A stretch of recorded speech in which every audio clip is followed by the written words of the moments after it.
G'day, g'day. It's good to see you today.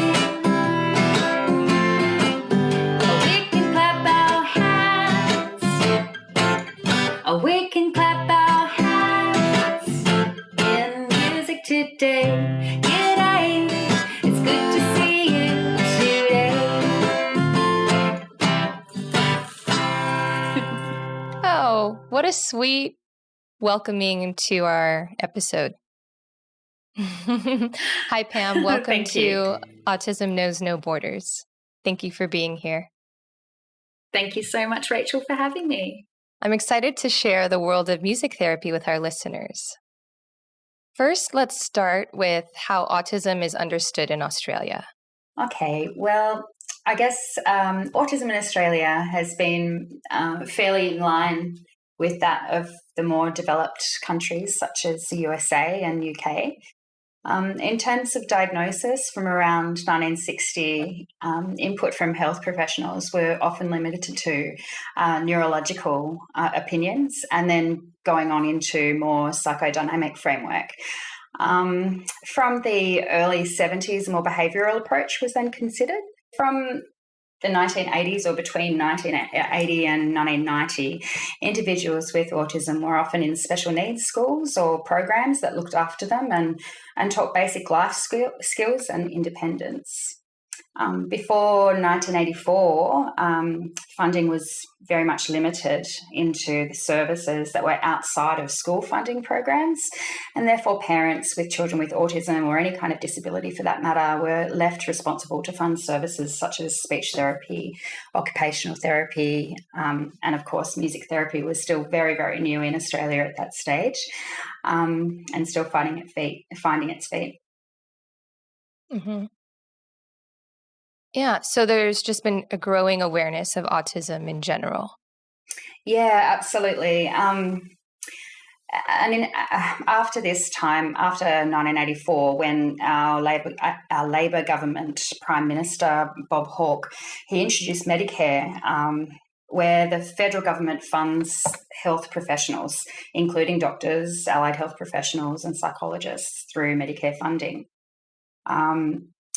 So basically this funded private healthcare settings, which are run as businesses.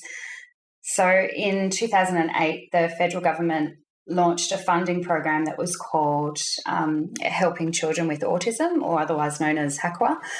That funding basically provided a capped funding for diagnosis and assessment of children under the age of 7. And using Medicare billing. The HAQA funding also included intervention funding. So that kind of funding HAQA has now finished because we have recently, well, when I say recently, it was in 2016 that a federal funding body happened, which was the National Disability Insurance Scheme, otherwise known as the NDIS.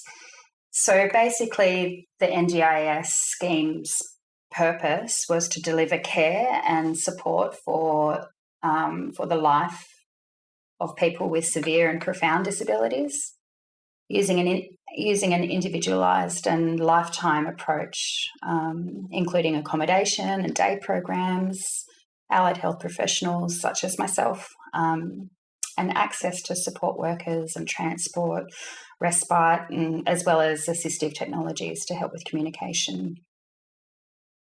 Wow. For life? Yeah, for life. Basically, every year it's reassessed. And allied health professionals are then basically made to write a report based on the intervention services that they have received during that year, and make recommendations on that report. And then the NDIS basically reassesses the amount given for that year, and keeps on going like that. Yeah. Mm-hmm. Is it usually enough? For some people, more than enough. Some people, not enough at all. Yeah. I'm constantly struggling in my report writing to really make my point known that they definitely need music therapy because of the fact that it connects with them or for whatever reason. Mm-hmm. Are families supported emotionally? I feel like there is a big gap in terms of that. It just seems very clinical. It seems that, okay, well, if you have a son or daughter with autism and you're having some issues yourself with, coming to terms with the diagnosis, it's almost like, okay, well, here is a psychologist, or here's some pills, go and, take care of yourself, which is really unfortunate. At the same time, we're very grateful to have those services available to us. Yeah. Is there any kind of stigma related to mental health or disabilities in general? I think it's getting better, absolutely getting better. For people with autism specifically, I think I've seen such an improvement over my journey as a music therapist. And the fact that the NDIS is here, the National Disability Insurance Scheme is here, it's really brought so much more awareness to people with a disability and accessibility being a number one factor in everything that we do here. So even to the point where there's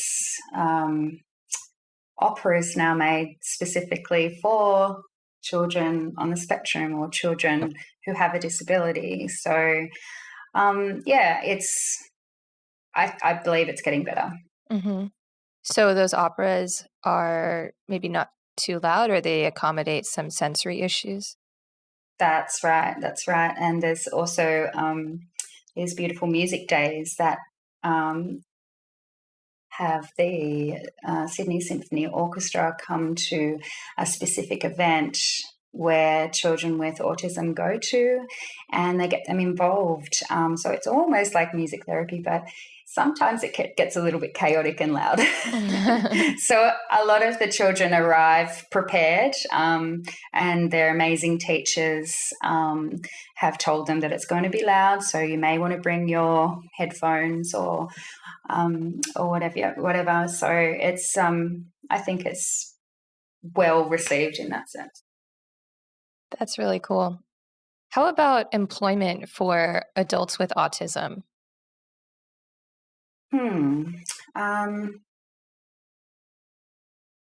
Yeah, look, I'm not 100% sure, to be honest, but I do know that there's day programs that have a direction towards employment, and whether that be within factories or whether it might be within their skill set.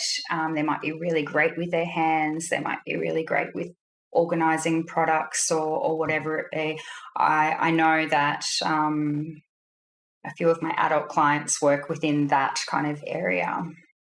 Okay, Pam, tell us about your background. How did you start working with this population? Well, I guess I've been a singer, a jazz singer, since I was 15. And I wanted to do music all my life and wanted to sing all my life, and went to uni and completed my Bachelor of Music. And singing as a lead singer in various bands across Sydney and New South Wales. And I kind of came to a halt and thought, what am I going to do? I can't be a singer for the rest of my life. I'm not up there with the greats. As much as I enjoy it, I was unsure of the future. Anyway, I was working at the time as a social educator and for a disability organisation. And at one of the afternoons, I happened to make some music. They had this gorgeous old piano there, and I made some music for the residents or the clients there. And they had a basket of old instruments, and I handed them all out. And I thought, wow, this could be really cool. I wonder if I can combine my music degree, what I'd learned, my experience, I guess, of singing and playing and stuff, together with working with people with a disability. So that night, I went home and Googled it madly and found that there was actually a thing called music therapy. I was like, wow. And there was a course just down the road from my house. So I was like, oh, this is amazing. This is meant to be. So, I completed the postgraduate degree of music therapy in 2004, I believe. I then went my first year of being a new grad out of university, I went out and I had like 5 different hats on 5 different days of the week, working with different populations, and I really kind of was burnt out towards the end of it, actually. But in that, I really found that on my Mondays, I was working at a school that was called Giant Steps, which is a autism specific school. And I learned so much. It was a transdisciplinary team of occupational therapists, speech therapists, social workers, the lot. It was amazing. And I learned about visuals and about prompting, and it was just amazing. So I think through that, I just wanted to learn more and find out more and, impact people in a positive way, I guess, with autism. So. Mm-hmm. Was there something that drew you to the autistic population specifically? Well, I guess in my placement at university, I'd done some work with Robin Howitt, who was my clinical educator at the time, and he was amazing, and we worked with a group of boys, and I never forget the moment when a boy was rocking in his chair, and he had kind of, I guess, no purpose of rocking. It was just something that he was doing within a sensory, or maybe it was anxiety, whatever. But Robin made this amazing melody that matched his rhythm that he was rocking in. And I'll never forget that he just stopped. The boy stopped and he looked at Robin in the eye, and everything. It was like the world had stopped, because there was this beautiful connection that, hey, he realised that Robin was in his world and was creating music for him, and that this was a really special time. So I learned a lot from him, and since then I've been able to kind of, I guess, replicate those experiences in more or less a similar way. Yeah. And I think that's what really draws me to having those moments of connectedness where we meet each other in the music, whether it be through rhythm or whether it be through melody on the piano, on the guitar, whatever it is. It just seems to really motivate and catch the attention, I guess, of children with autism. So, yeah. That's beautiful. So, how would you explain what music therapy is to someone on the street? What is your elevator pitch? Oh dear, I think I'm still working on my elevator pitch, to be honest. It's one of those things that music therapy is so difficult to explain to the layperson who doesn't know anything about it without kind of a visual. But look, I'll give it a go. So look, I think that music therapy is the planned and creative use of music, obviously improvisation, or, a piece of music that's already been written, and used for non-musical goals. So it may be for the well-being of a person in palliative care. It might be for communication goals for a child with speech problems, or it might be social communication for a child with autism. So, yeah, we work on non-musical goals, non-educational goals, and we're not entertainers, I guess. Mm-hmm. Yeah, well said.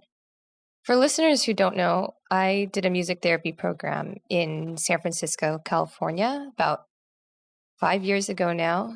It was kind of an extended program because I just took my time. But I finished my coursework and now just need to complete my internship hours. So, can you talk a little bit about the requirements to become a certified music therapist? Yeah, so ours is a little bit different over here in Australia. We don't sit an examination, a board certified. Is that what you said it was? Board Mm-hmm. certified exam. Yeah. So ours is all coursework. So it's 2 years postgraduate, where you have pretty intensive placements. So when I did it was 2 years and it was classified as part-time, but there was no way in the world that I could work with anything else or do anything else during that time. It was definitely full-time course. But I guess in terms of their way of putting it, it was it was part time. So yeah, we have 640 hours of clinical placement to achieve before we become a registered music therapist. And to become a registered music therapist, we need to not only do those 640 hours, but register then with the association, the Australian Music Therapy Association. So yeah, they're bound by a code of ethics, and each year we have continuing professional development points that we have to gain and continue in order to keep our currency of our registration. Mm-hmm. Yeah, the difference with the US is that so there's the coursework, which you can do in undergraduate in some programs. Mine was an equivalency program. So since I already had a bachelor's degree in psychology, I did an accelerated program for 2 years that gave me the equivalence of another bachelor's degree, but this time in music therapy. And then Right. from there, people can go do their postgrad and master's in music therapy. But we have to do 1,200 hours of field work. Wow. So 300 in school while you're taking classes, and then afterwards 900 with a supervisor in a Wow. specified setting, and then the board exam, and then also the continuing education credits, like you're saying. But in the US, they usually require people to have a music degree before. So mine Yeah, was same. one of the few that was accepting applicants who had degrees in something else, like some other kind of social Oh, science. So that's why I went with that school. right. Ours here is a little different. You can come from an education perspective, or I knew a nurse who became a music therapist as well. So as long as you meet the needs, the criteria of the grade 8 of piano skills, as Mm-hmm. long as your skills were up there, I guess, and you also had a degree in something that was kind of relevant.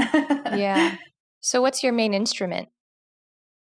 Oh, for me, it's always been my voice, but I learnt piano at the age of, probably from 6 or 7, and have taught myself guitar since, I don't know, since music therapy, my schooling days. Yeah. Yeah. So I studied piano since I was 4 and well, took proper lessons till maybe I was 18. Um, but I'm not a natural singer, and I picked up guitar very much later in my life just to do the music therapy program. So it was hard for me to catch up musically, honestly. Mm, Like just playing piano wasn't enough. You have to be able to accompany yourself singing. 100%. And look, Rachel, I had to audition to get into the course that I went to, and the first round I didn't get in because Robin Howard, the man that was the clinical educator, he said to me, I think you need to go away and learn how to improvise. Get better at your musicianship, your skills on the piano, instead of just reading music. Be able to feel it, be able to take off with it. So I spent that year just going hard at it. I just wasn't going to give up. So I knew it was something that I was really passionate about. So I did that. But it's I think it's very important to have those skills. Not only the improvisation kind of skills, but just the ability to stop, listen, to create something on the go that suits the needs of the child or the individual that you're working with at any time, Right. What are some common misconceptions about music therapy? Oh, look, I've had a few. So you're a sound therapist, or you work with Tomatis, the headset recordings that kind of manipulate different frequencies, if you like, that you're listening to improve spatial awareness or whatever it may be. Also, I've had that a lot of people, I guess, think that music therapy is just playing music, and that I guess then that they might think that, I don't know, if I can listen to some music on my iPod or my phone or whatever, it's totally fine. It's my music therapy, and I don't need a music therapist.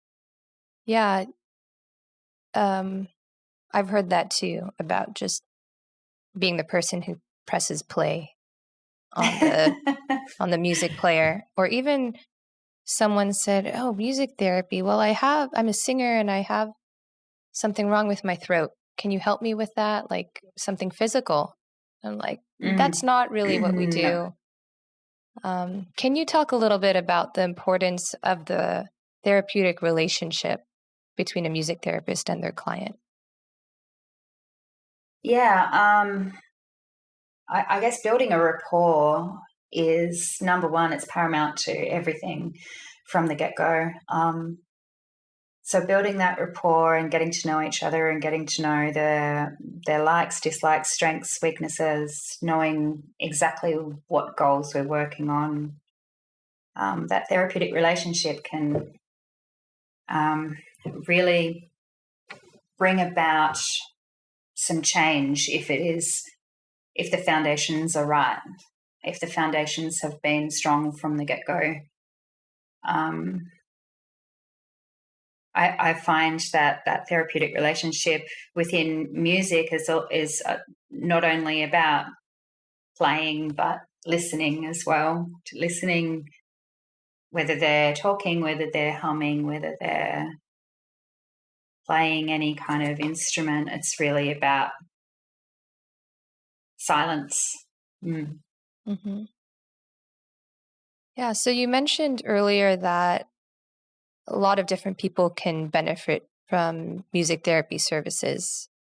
So could you give a few more examples of the different populations? Yeah, sure. So, look, you can work across the lifespan, whether it be from neonatal units within hospitals and their parents, to working with children or adults with disabilities, to working with geriatrics in nursing homes. It really is across the lifespan, because music, it's a universal language, as we know. Everybody loves music, generally speaking. And everybody kind of really innately responds to music, whether it be tapping your foot or singing or humming or whatever it may be. I think we all have the innate musicality within us to participate in music. Yeah, and I will also add, one of the populations I did one of my field works with is one that people might not really think about, and it is the acute psychiatric population. So I was working at a clinic, an inpatient clinic that I think maybe had 25 beds. And there was a on-site music therapist there who was my supervisor. And she would organize these drum circles. And it was really cool to see how people connected. It was like a support group, but through music. Some people who may not feel comfortable expressing what's going on with them through words might feel more comfortable doing it through music. And there was also a component of lyric analysis where the music therapist would play a song and people would go around the circle and talk about what stood out to them. Mm-hmm. And it's a different way of expressing yourself also, because it's kind of showing the music therapist maybe what you're focusing on. And from that, you can kind of talk about it and go a little bit deeper to help them heal with whatever they're going through. Yeah, absolutely. I think songwriting is a beautiful way of doing that as well. I did a support group when I was living in Singapore in 2006 to 2010.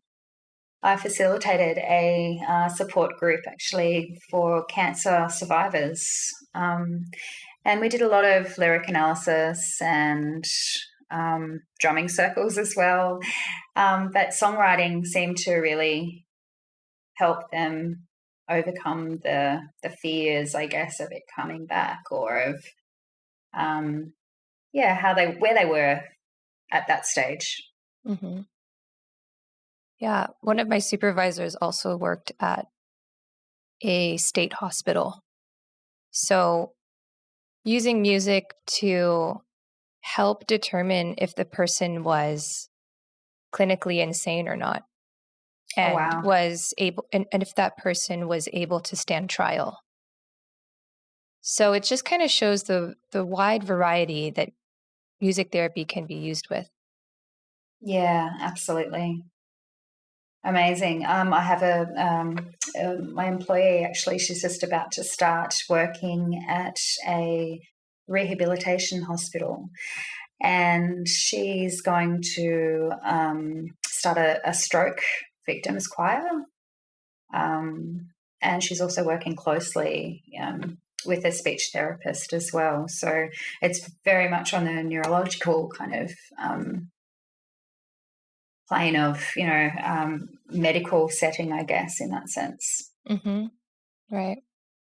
Can you share some examples of goals you might work on with your clients? Sure. Look, there's cognitive goals, for example. It might be sequencing memory, or 1 or 2 or 3 step instructions. So these goals are, for example, sequencing. It might be I might be singing Somewhere Over the Rainbow, for example. Can I give you an example? Yeah, please.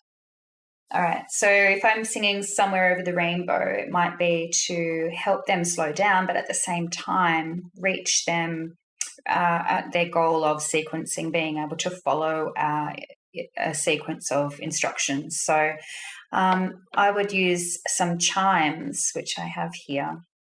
Somewhere over the rainbow way up high,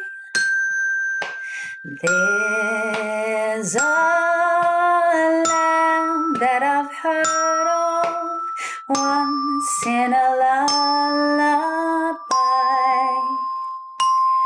So with that, I'm not sure if you could hear I was tapping my knee at the same time, like in the break.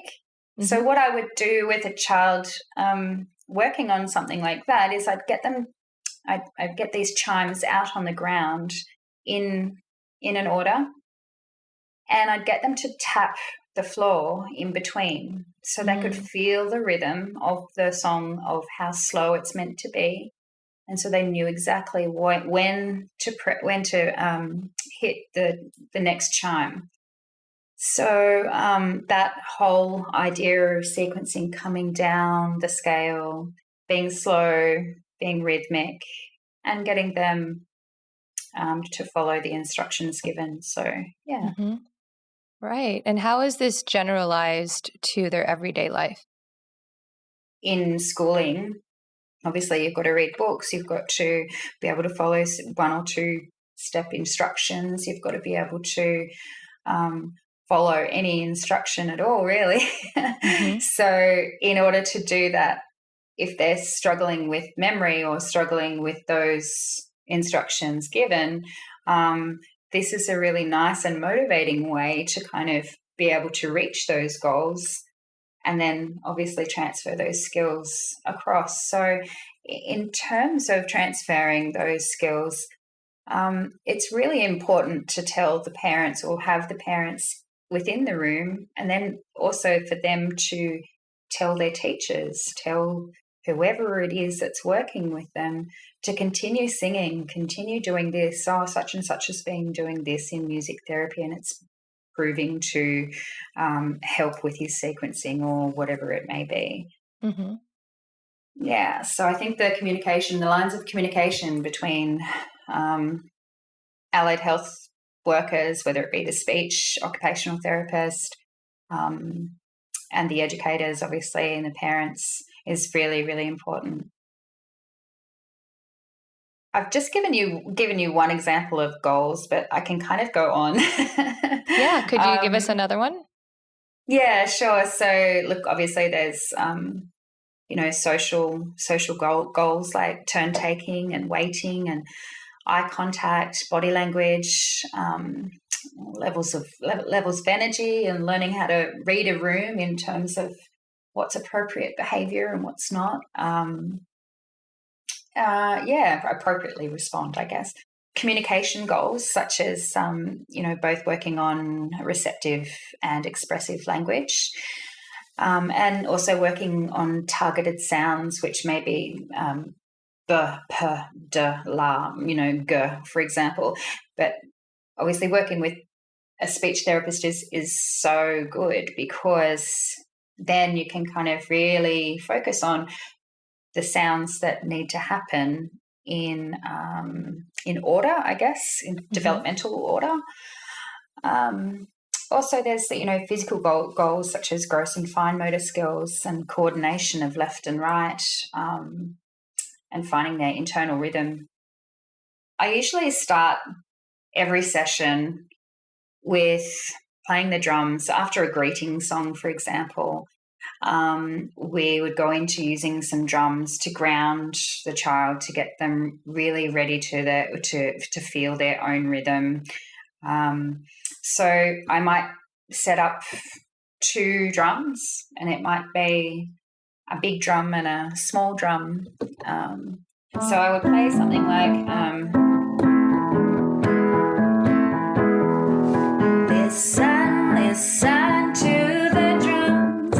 Listen, listen to the drums. Listen to the small drum.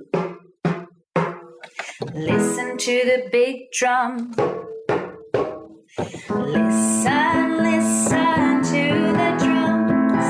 Listen, listen to the drums. Something like that. That's, we might go quiet and play very quietly. And play fast, loud, getting them used to being loud, being soft, and bringing that awareness to the dynamics. Yeah, and the motor skills too, that gross motor. Yeah, absolutely. Mm-hmm. Yeah, and having left and right, I might say, just play with one hand, your left hand, just play with your right hand. Now play with both and go fast. Mm-hmm. Mm-hmm. Yeah, the cool thing about music therapy is they're working on all these skills while having fun. So they're more likely to stay in the room with you. I mean, if you've already established that therapeutic relationship, like it's a fun thing that they're looking forward to. Yeah, absolutely. And, I've got some kiddos that really like some cool pop music, and, arranging different types of music is, to work for them they might introduce me to some music that I've never heard of before, but I work on it and go, okay, let's do this within this, let's play the tambourine in this part, but let's do some bells in this part, depending on their, level of functioning and where they're at. But yeah, it's great fun. I think I often have too much fun in my job. Could you talk about how you use improvisation in music therapy? Yeah. Look, just last week I was working with a young man. He's about 17. He was telling me that he just absolutely hates going grocery shopping. He hates it. I hate it when I get to the aisles and there's people everywhere and I can't get what I need to help my mum go shopping.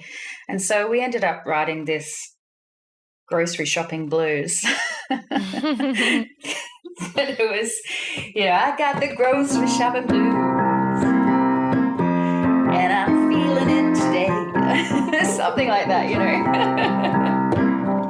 Well, I got the grocery shopping blues. I'm feeling it today. Hey. Well, I don't want to go shopping. I just want to get out of here. Something like that. Oh, I love it.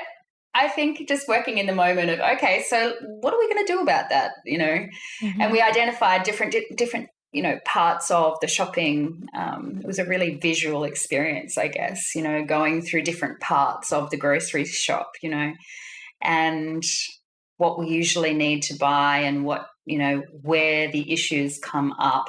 Is it the noise? Is it the too many people? They're all chitter-chatting all the time, So I really felt for him because I'm exactly the same. I hate grocery shopping.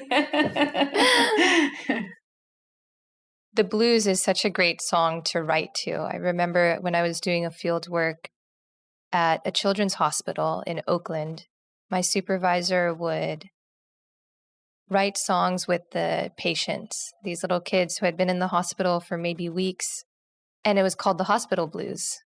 Yeah. So it's a great way to just let it out and feel validated. Yeah. Absolutely. Talk about it and really experience the emotion of it, but in a very supported way, I guess. Yeah. Supported and fun kind of way that it allows you the freedom to explore it. Right. Do you do any family-based services where you'll get the parents to come into the room also? My clinic days, I am the majority of my clients' parents come in, and I kind of request it, really. I would prefer it if they came in because it's not only about the child, but it's about the family and about how they can help as well at home. And as I touched on before about transferring those skills within the home or across all environments, and often we'll discover these things together. Often something will come up. It might have been in a meltdown, for example. In the music room, it might be, the child might be melting down and, crying, coming in really highly aroused and can't seem to come down and bring down. And it might be just in the safe space of mum and myself squeezing the child, giving them deep pressure and squeezing the child to a really simple kind of tempo, I guess, at your heartbeat. You want to be that really slow and grounded heartbeat, measured response for them to slow their breathing down, slow their heartbeat down, and listen and get squeezed as well at the same time. So using music, I guess, to made up little songs that I often do about, squeezing. And it's often in those moments that I guess mums and dads and whoever the caregiver is realize that how important it is and how accessible it is to themselves, being able to sing something as simple like a little ditty, whatever it may be, just to really use their own voice in these times of, uncertainty and really like those struggling times. Yeah.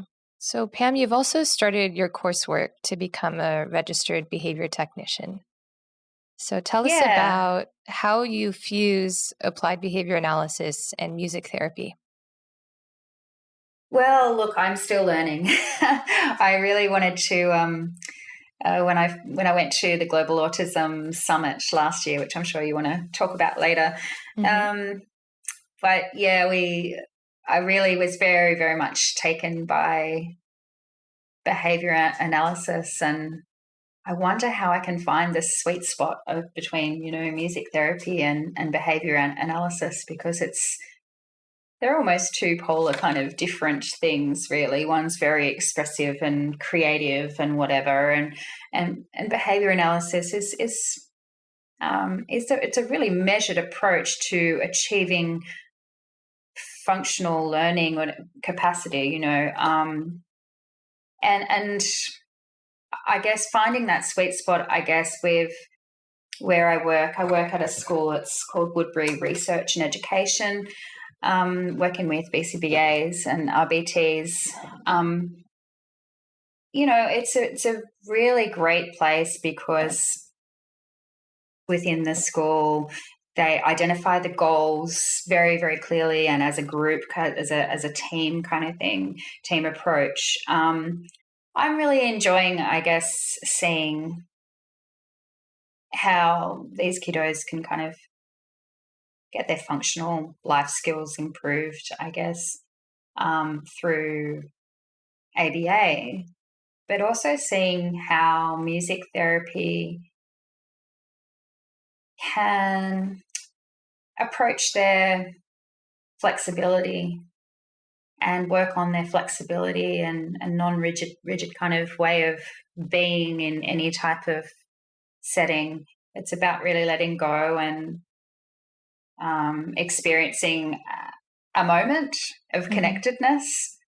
But at the same time, I can see learning goals as well as, all of these goals that might be presented to me from the whole entire team.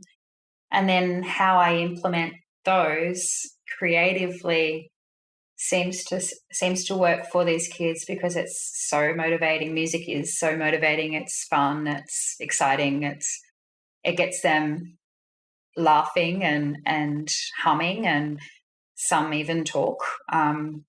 Which is a really big achievement, I think, for them. Mm-hmm. Yeah, I love that sweet spot that you're talking about between ABA and music therapy. Can you talk about how you collaborate with speech therapists on communication goals? Yeah, sure. So here, during every school holidays or vacation, the speech therapist that I work with and myself, we facilitate holiday intensive programs that focus on both speech therapy goals as well as developing social goals or social skills. There are usually 3 to 4 groups that attend for a week for about an hour each day, and these groups are placed together based on their age and as well as their matching kind of abilities, if you like. So during this time, we may be working with a group of children who may have assistive technology devices, or we might be just working on a group that are targeting specific sounds. So we'll do a whole heap of activities that'll be musical, as well as we'll play games that I will improvise around musically, that'll be targeting sounds as well as turn taking at the same time. That's the beauty, I guess, of music therapy, is that you can kind of you can do so many different things all at the same time. Mm-hmm. You can work on left and right, you can work or coordination, you can work on sound production of, the sh sound or whatever it may be, while still drumming or something else. It's fun. Right. And as a music therapist, you have to be paying attention to all those things and observing other responses they might be making that might give you insight into another area that you could work on in the future. It's a lot of work. It really is. A lot of processing time goes on within the session and after the session. So I think it's really important to always debrief with whoever you're working with. If it is the speech therapist, so we often work together, not only in the holidays, but with clients together on a weekly basis. So we always meet prior to the session and then after the session to completely debrief and work on the plan going into the next week. So definitely a lot to take in during the session as well. Yeah. What have you noticed about music therapy and sensory needs? So last year I found myself working with many children with sensory processing disorders on top of an autism diagnosis. So I found that when these clients came to me, often they would present as being either sensory seeking towards specific instruments or completely sensory defensive. So I needed to find a way to transfer these skills, the skills that they had learnt to overcome these sensory needs in other environments such as the home or within their school. So in mid-2019, I consulted the speech therapist that I work with as well as an occupational therapist to understand more about how and therefore what instruments would be most ideal to target specific areas of the sensory processing experience. So the music therapy, I then created a music therapy instrument kit that really highlights a whole different areas of sensory needs. So, for example, I've got one here. So this is called a cabasa. So it's a South American instrument and has metal beads around a round shaft. And for example, working with a child who came in quite sensory defensive towards this instrument, what we would do is demonstrate it on myself first or on the parent, and then slowly use it on the child, and then week by week get the child to have more exposure. I guess it's a bit like exposure therapy, really. Mm-hmm. Getting them more exposed to using that instrument. So the child that I was working with this instrument that really highlighted this specific instrument anyway, ended up by the end of the music therapy term that we were working in, he would go up to the cabasa initiating play himself with that, whereas initially he'd started absolutely freaking out by any kind of touch to it. Yeah. So it's quite a cold instrument. The metal is quite cold. It's I don't know. I guess that it's an individual kind of feeling, really. It's a sensory experience, so we can't really explain it for everybody. Right. Just like some pieces of fabric might be really uncomfortable for someone, and that's just their own individual senses. Yeah, that's right. So I created a music therapy instrument kit, which is available from my website. A shameless plug here, musicalmonkeys.com.au, or going into COVID, the land of COVID, which we're all going through, which is awful. I've kind of had to pivot, I guess, in terms of how I've seen my clients and how the delivery is done. And that's via Zoom telehealth sessions. So I was able to, I lost 3 of my jobs, which were in schools. And then the other 2 days were at the clinic. So I was able, thankfully, to transfer the clients that I see at the clinic to telehealth. So in that time and space that I had, I guess I was able to really think about what was missing. And I felt that people in rural and remote areas in Australia, across Australia, I discovered how that they are on these waiting lists for months and months, even years, to get to see a speech therapist or an occupational therapist. And I thought that, well, this is an opportunity to really meet their needs and try and capture that area, I guess. I guess it could work not only just in rural and remote areas, but anywhere in the world, really.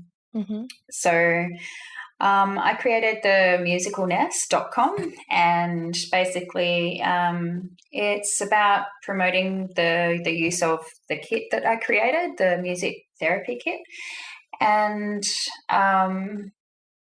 as well as, consultative, online, accessible music therapy.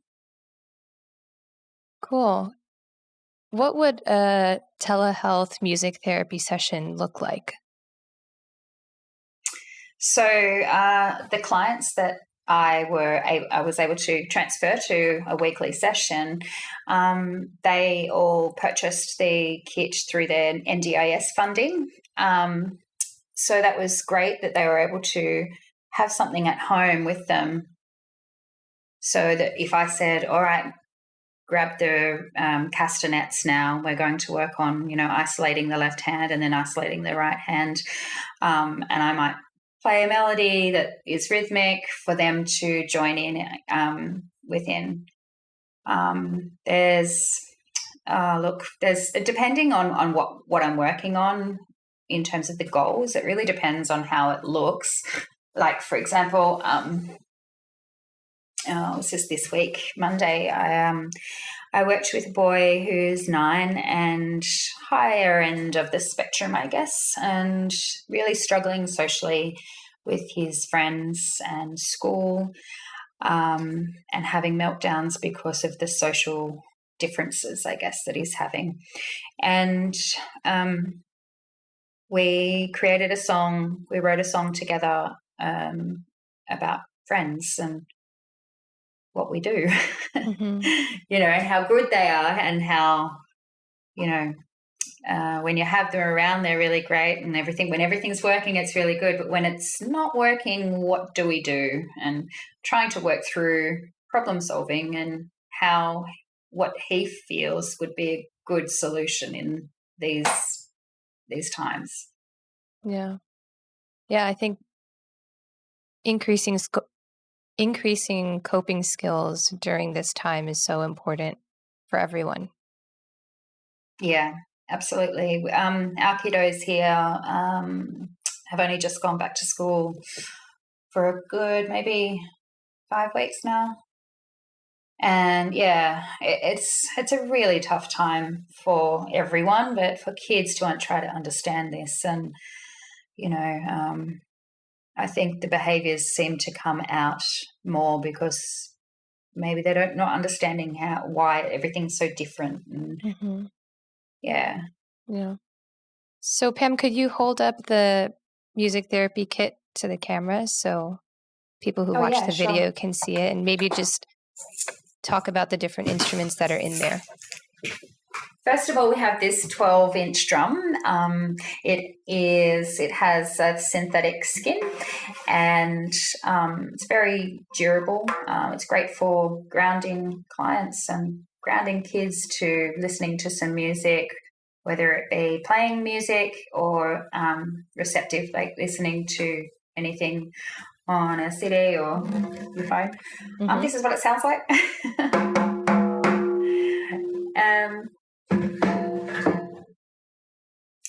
Then next we have the castanets. Really great for left and right, isolating your hands. Also for coordination and strengthening fine motor skills. Mm-hmm. Then we have the kibasa. And look, I think I kind of spoke enough about that before, but really great for sensory needs. We have the guiro. The guiro is also a wood block, so it has two tones to it, or two sounds to it. One, the tick-tock, which is, or the other, which is the scraping sound, which is the guiro sound. They're good for, I guess, really pinpointing rhythm as a wood block. It's like really defining the rhythm, but also really getting a different kind of color or a timbre to a sound within making music together. Then we have these shakers.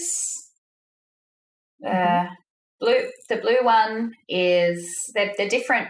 They're different weights, so they have different weighted beads within them. The blue one is heavier, and the yellow one is lighter and softer kind of shake. I'll just give you a demo. Here's the blue one, and here's the yellow one. Yeah, you can hear that. So, yeah, it's nice. It's a nice way to get them involved in creating the music and how they want it to sound. And then also there is this lovely rain stick or rainmaker, you may know it as. But what I like about this is that it's clear, so you can see these beads. It's a really nice way to calm down a session if they've been doing some big gross motor activities, and then coming to an end of the session where we can look at this and sing about calming down, and then I'll get them to turn it over, and it's calming down. Yes. Have a kazoo, which is really great for oral motor skills.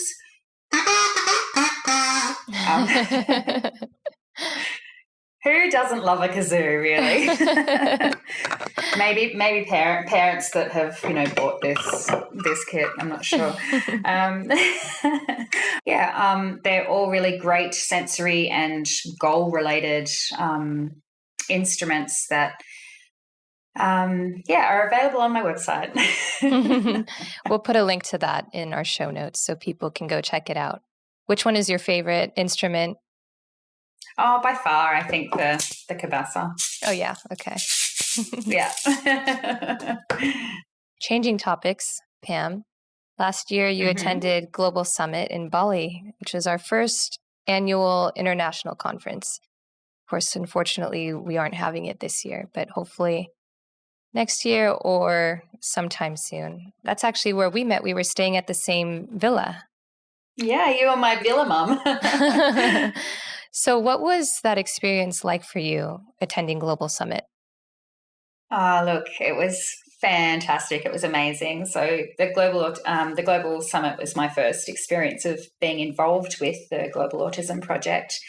I'd heard about it and wanted to go and volunteer, but it just wasn't within my reach, I guess, at that time in my life. But this came up, this Global Summit, where it was only in Bali for me, obviously very close.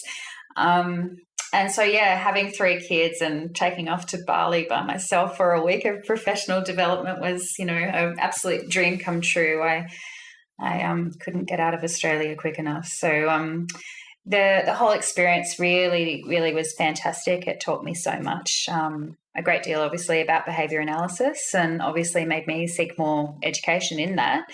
That I learnt so much about a lot of things, really, but clinical supervision being one of them, dissemination of the work that's being carried out all across the world that Global Autism Project do. But most importantly, I think I can speak for many people who attended the Global Summit, was that I learnt so much about who I am as a clinician and as a leader, as a human on this earth, about what my strengths are, my weaknesses are, and how I can, I guess, where I see the strengths in myself, how I can lean on others and use other people's strengths to get the best outcome for the clients that we serve. So, yeah. Yeah. Wonderful. I hope we can see each other again soon at the next summit. Oh, me too. Me too. I really, really look forward to a drink on a balcony somewhere. So, Pam, I'd like to close with one last question. What advice would you give to caregivers who are looking to incorporate music into their child's lives, but maybe don't have access to a music therapist in their area? Well, look, I think that ultimately everybody has music within them. And I think culturally, everyone's music is really different. So I think that even highlights their own strengths even more because they know their own culture so well. But everyone's born with a heartbeat. Everyone's born with a voice. Everyone's, got the ability to use these skills, these, beautiful skills to reach and connect with their own child or with others. I think, if there aren't music therapists around there, I think you really have to be able to use your own skills. Yeah, or they can look you up on, what was that website? themusicalnest.com, yeah. Yeah, because you are offering remote services. So it's great to give people access who might not otherwise have the opportunity to. Yeah. Thank you, Rachel. All right. Okay, Pam. Well, this has been so much fun, and you're really motivating me to pursue this side of my career. So thank you for that. Do it. Okay, so at the end of every session, we usually do a goodbye song. So we're always sitting in a circle if it's a group or just individually at the piano or wherever. I just want to say it's not my song. It's not my own song. But it goes something like this. Oh, it's time to say goodbye.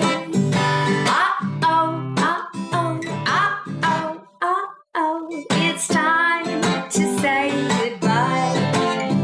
Goodbye to Rachel. Goodbye. Thank you. We'll see you next time. Something like that. Thanks for tuning in to Autism Knows No Borders. Pam shared some wonderful examples of how music therapy can benefit individuals with autism. I'd like to add my own personal account from when I used music in ABA to increase a client's verbal communication. At the time, my client was a middle school student who attended weekly group music therapy sessions for up to 30 minutes at a time.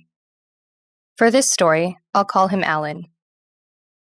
He was able to elicit 1 or 2 word phrases, play instruments when cued, and engage in call and response imitation on the djembe.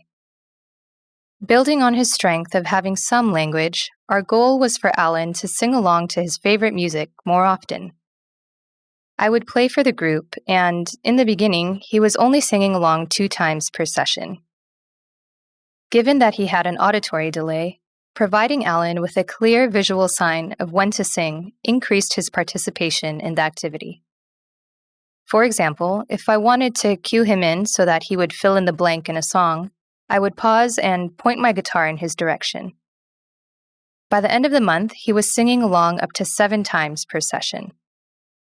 Over time, we gradually stopped prompting him and adjusted his goals to target longer phrases. Most importantly, Alan was having fun. The communication skills a child learns in music therapy can be generalized to their daily lives. At the end of the day, our goal was for Alan to be able to express his needs, opening up opportunities for a better quality of life. As Pam mentioned, we all have music within us. We are born with a heartbeat, rhythmic breathing, and a voice. Music can help parents connect with their children and build on skills that may lead to more independence. You've been watching Autism Knows No Borders. If you like this video, please give it a thumbs up and subscribe to our channel. Also, we'd love to hear from you, so let us know what you think in the comment section. Click here to watch another interview from our podcast. You can also find us on your favorite podcast app. Tune in each week for engaging conversations of how people across the globe are inspiring change and building community. Thanks for watching. Take care.